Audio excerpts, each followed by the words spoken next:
Chronicle presents the main streets and back roads of Canada.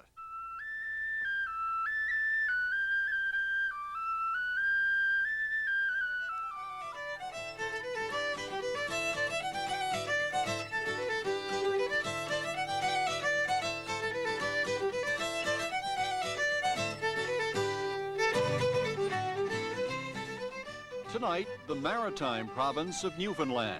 Its rugged landscape sustains a hardy and independent people. And 12 miles off its coast sits the charming French colony of Pierre.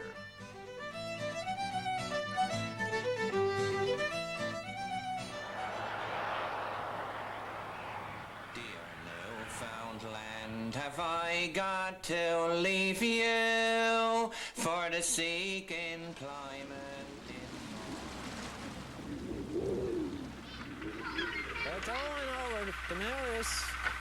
Forced from this nation by sheer starvation, I now must leave you, dear Newfoundland. This is a land of bleak beauty. It's been called the Enduring Rock. Newfoundland occupies that remote part of the north that feels like the beginning of the world. There are bold headlands and deep fjords, a rough rolling landscape scoured by glaciers, then filled with an abundance of lakes and rivers. The massive interior is sheer wilderness, largely uninhabited. Life clings to the coast. These are quiet towns where every morning looks and feels like Sunday. Tiny civilizations survive in fishing villages known as outports, where Main Street is a dirt path and the only route in or out is by water. Here, the descendants of English and Irish fishermen scratch out a living. More than a quarter of Newfoundlanders opt for city life in the bustling provincial capital of St. John's. But whether fisherman or city dweller, they're linked by a rugged sense of independence. Newfoundlanders were not eager to unite with Canada. They governed themselves for 100 years under the British Crown until the Great Depression nearly destroyed their economy. It wasn't until 1949 that Newfoundland became Canada's 10th province, a marriage that dismayed many of the people who call themselves Newfies. People like Eric Hayden from Pettyfort. His outport defied the government's call to move into more convenient, less isolated communities. How do you feel about your own identity? I'm a Newfoundlander. Canada's up there on the mainland, and I can stay up there, as far as I'm concerned. For Newfoundland, with your fishery failing, your sons and daughters must leave each farm. The future of Newfoundland's younger generation is constantly in question. People like Ernestine Power persevere and preserve. Ernestine invites neighbors like Gerald Campbell into her kitchen to sing of their native land with an unmistakable Irish lilt. Daughters, employment at home. Some people, I've heard it said that this Newfoundland, you know, it is a hard place. Yeah, but you know something, it depends on what you mean by harsh, but I think it's sort of like the people. It's not harsh, it's pretty kind. Making a living here is not so kind. This is Canada's poorest province. Almost nothing grows here. The land is rocky and ungiving. Newfoundlanders say our fields are the sea, but even an abundant sea hasn't helped their troubled economy, with an unemployment rate of 22%. President of the Government Treasury Board, Neil Windsor. Well, it is a major problem, but we have many resources, and one of the frustrating things for us, I guess, is that we are very resource-rich. Well, those resources are then processed in other parts of North America, both in Canada and in the United States, creating tremendous amounts of employment. For instance, in your Boston area, very large percentage of our fish resource goes to that area, and there's a tremendous amount of employment created there. That's great for you people, but it has a negative impact, of course, here. Newfoundland's biggest employer is the fishery. It's a roller coaster industry that enjoys high consumption, then suffers from low prices and overfishing. Several years ago, the government invested heavily in a nationalized approach. Fish plants like this one at Grand Bank were modernized and given a second chance. Much of their output in frozen fillets is bound for New England markets. Grand Bank was doomed. They were, you know, we were given an 18-month time period to prove ourselves. Production manager Sam Hilliard. And now I think, you know, we are good, better than we were. People just decided that they'd settle down and go to work.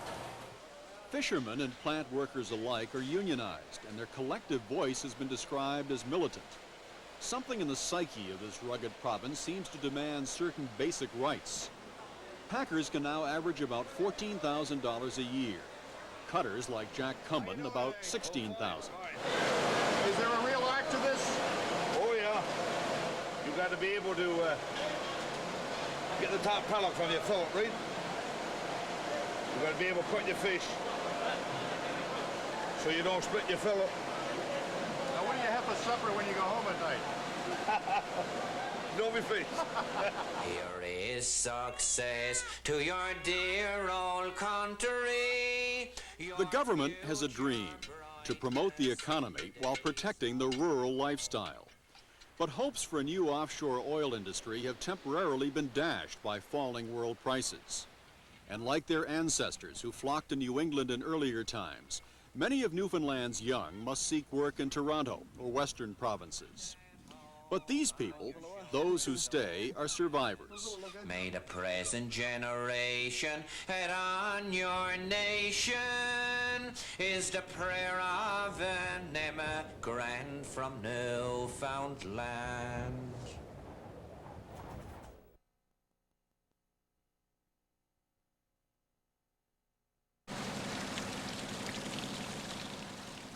The remote outport of Petit Fort, Newfoundland. Small wooden houses perched above a rocky cove on Placentia Bay. The main thoroughfare, a dirt path, linking 150 determined people who value where and how they live. There are dozens of these small towns scattered along the coast of Newfoundland. Life here is difficult, so difficult that in the 50s and the 60s, the government decided that many of these towns should be abandoned. Abandoned because the government said it couldn't afford the cost of putting roads, schools, and medical services into these isolated communities. Petit Fort is 12 impassable miles from the nearest road. People travel to and fro by boat. It's an hour and a half to the nearest sizable town, or 30 minutes to St. John's by medevac helicopter if you're taken sick. To lure people into more centralized so-called growth centers, the government offered families an average of $2,300 to resettle. The residents of nearly 200 outports left their villages, but the people of Petit Fort didn't budge. Most of the people stayed and bucked the government. Finally, they had to give up on us. Why did they stay? They stayed because they wanted to stay. This was their life. Eric Hayden is a fisherman. He was born and raised here. During the resettlement, his family left Petit Fort. But once Eric married and had children, he returned to the village of his birth. You know, a lot of people that left were pretty broken-hearted, you know, especially the older people. Not so much the young people, but a lot of old people were really broke up when they had to leave, you know.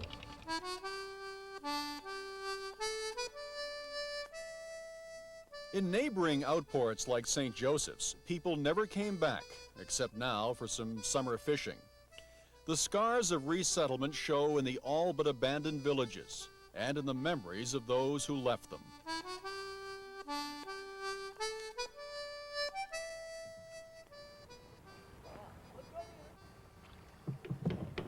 Meanwhile, Petit Fort is growing. Eric's daughter Paula lives here with her husband Frank and their 2 children. Frank fishes with his father-in-law.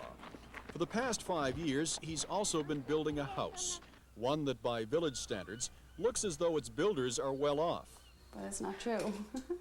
It's just that it takes you longer to build a home and you're doing it by yourself and with a little help from other people.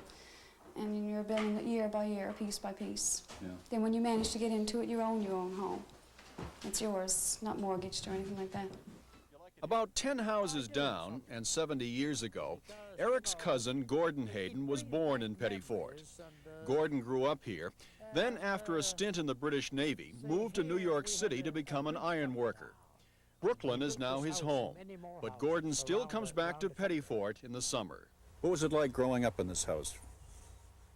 As a kid, this is a cold country, you know, in the wintertime, but you kind of get used to it. It's like Boston or New York or Miami or any place to a certain extent. They're not insulated, but we survive. So you come in now and show you the house.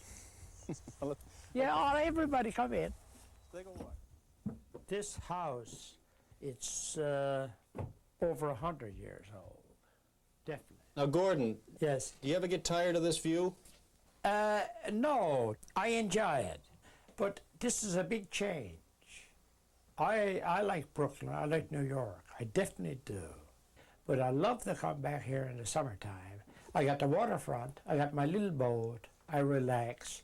But then when it starts to get cold, like in November, I'm like the robins, I want to fly south.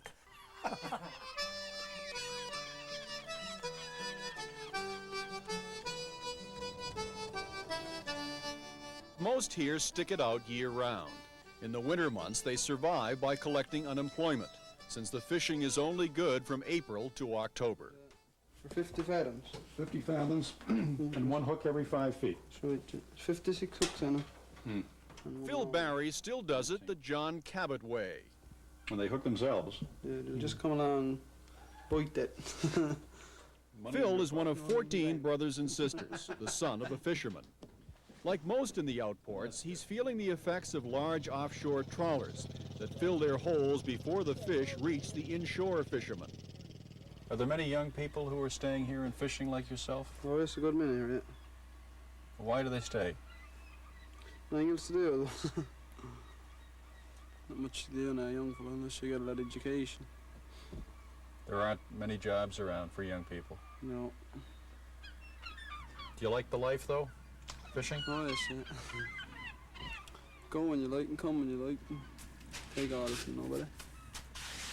No life like it.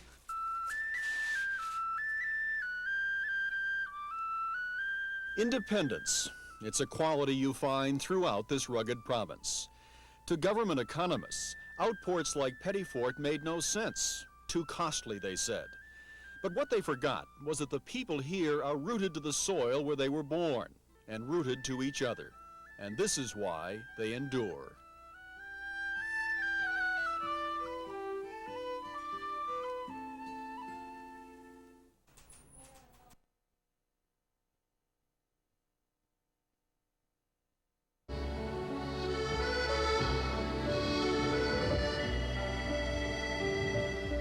It is only 12 miles southeast of Newfoundland, yet Saint-Pierre feels instantly and delightfully European. The landscape softens, and the accent is straight from Paris. Regarde, tu vois, on va se promener, tu vois? Oui, oh, bien, regarde, mon chéri. Most people here fish for a living. They are descendants of French seafarers who crossed the Atlantic in search of cod. But the story of Saint-Pierre is more than a simple fishing tale. The island of Saint-Pierre may be French, but at one time in its history it was very much dependent on the American taste for alcohol. It was that tumultuous era known as Prohibition. Was Boston a good market for you? Very good. Saint-Pierre was a short boat ride to the east coast of the U.S. The island became a flourishing rum-running port, and Henri Morrissey, one of its more colorful entrepreneurs.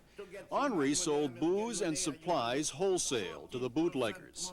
It was the island's heyday, when Saint-Pierre's harbor was so jammed with rum-running schooners that a berth was hard to come by. But the welcome mat was always out for a visiting American from Chicago. His name, Al Capone. He come down Saint-Pierre and he used to do little business with me. What kind of business? Oh, well, you know that, liquor. What kind of a man was he? What was he like? Well, when he was in Saint-Pierre, he looked good, but he was a good fighter, I think. Killer. But here, he was perfect. He behaved himself here? Yes, yes, sure. Very good.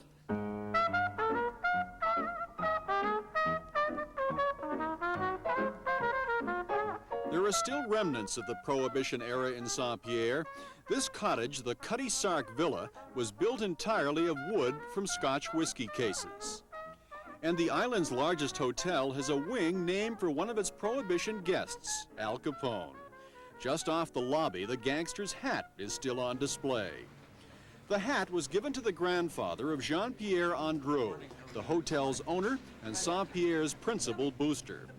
Andrew delights in island lore, like the time 15 years ago when the German freighter Trans-Pacific came to grief on the island's rocky coast. In keeping with island tradition, the people of Saint-Pierre was soon at the scene, ready to help themselves to the cargo. They went on board, they manhandled the McGregor hatch covers, the booms, and by the following morning, the Trans-Pacific had the honor of having been the fastest ever unloaded vessel in the whole of Saint-Pierre and Miquelon's history. Every single fisherman's house the next morning had one or more of these big, beautiful jukeboxes, which were destined to these famous West German nightclubs. And besides that, there was also another very large consignment made of 300 sit-on lawnmower tractors, which had been destined, and there wasn't one lawn in the whole of Saint-Pierre and Miquelon in 1971. There are two ways to get to Saint-Pierre, by boat and by plane. But fickle weather, including frequent fog, can raise havoc with travel schedules. But that's never stopped one tourist from coming here every summer for the past 38 years.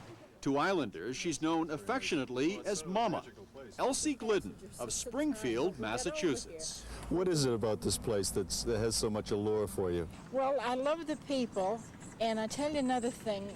The older I get, the harder it is for me to stand the heat back home. And you can see how fresh the air is and how nice, and everybody is so kind on the island. I love it here. France pours millions of dollars a year into supporting these little islands. True, the fishing and potential oil rights may someday become more significant, but it's their precarious position between Canada and the United States that is ultimately valuable. It's what Jean-Pierre Andrew calls the pièce de résistance of this little bit of France off the coast of Newfoundland.